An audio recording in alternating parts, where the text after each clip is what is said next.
O'zbekistondagilar mana siz yuribdi-yu hozir. Oliy ma'lumotli ishsizlar soni ko'payib boryapti kundan kunga mamlakatimizda. Qo'pol bo'lsa ham endi axlatxonada ishlab yurish mumkin-da endi. Qo'lga hunari bor ish topiladi. 100% ish qoladi.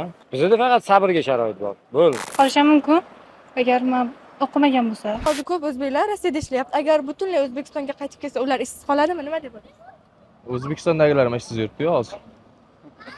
To'g'rimi? 100% ish qoladi.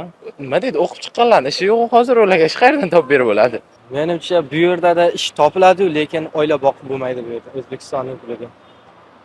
Agar normal 5-6 million bersa, agar o'zining ishi yaxshi bo'lsa, topsa bo'ladi. Menimcha hozir qo'lida diplomi borlarga ish yo'q. Endi migrantlar kelsa, qanaqa qilib ish topadi, topa oladimi yo'qmi, unisini bilmayman.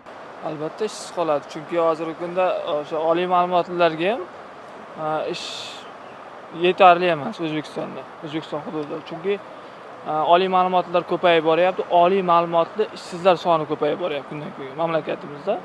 Endi bu nima bilan bog'liq deb o'ylaymiz desa, oliy ma'lumotlilar ko'payyapti, to'g'ri, bu bir tomonlama yaxshi-yu, lekin o'sha ish yo'qligi bu albatta dolzarb muammo.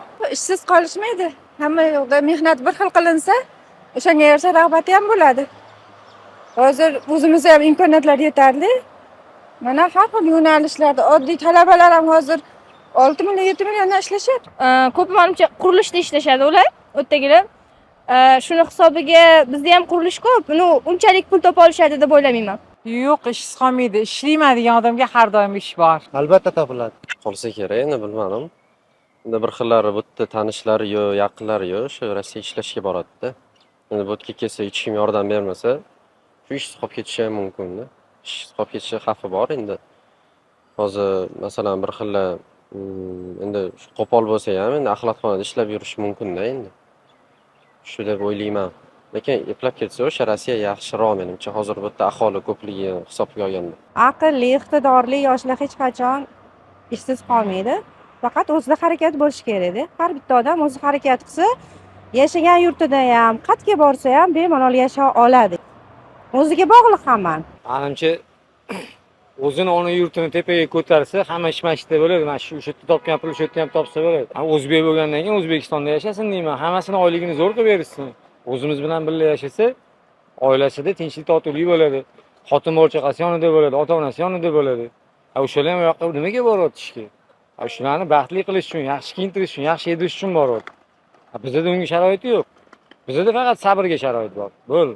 Masalan, endi u yoqqa borgan bilan baribir Rossiyada qurilishda ishlaydi. O'zimizda ham ancha-muncha qurilishlar bo'ladi.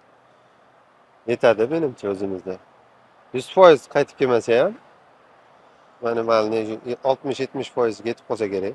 Bilmadim, lekin bizda ham endi ishlasa bo'ladi. Bilmadim. Rossiyada endi qanaqa ishlab kelganga bog'liq bu narsa. Yo, ishsiz qolmaydi. Bizning sharoitimizga yo sharoit почти bir xil. Qurilish sohasida yoki boshqa sohalarda hamma o'zini kasbini tanlasa bo'ladi. Endi hamma o'qigan, o'ziga yarasha bilimi bor. Menimcha ishsiz qolmaydi. Biz sabr toqat kerak va shukur qilish kerak bo'ldi shu. Ular O'zbekistonga qaytib kelishsa, ishsiz qolishmaydi, chunki hozirgi kunda juda ham ko'p ish joylari ochilyapti. O'qishsa, diplom olishsa, xudo xolisa ishsiz qolishmaydi deb o'ylayman.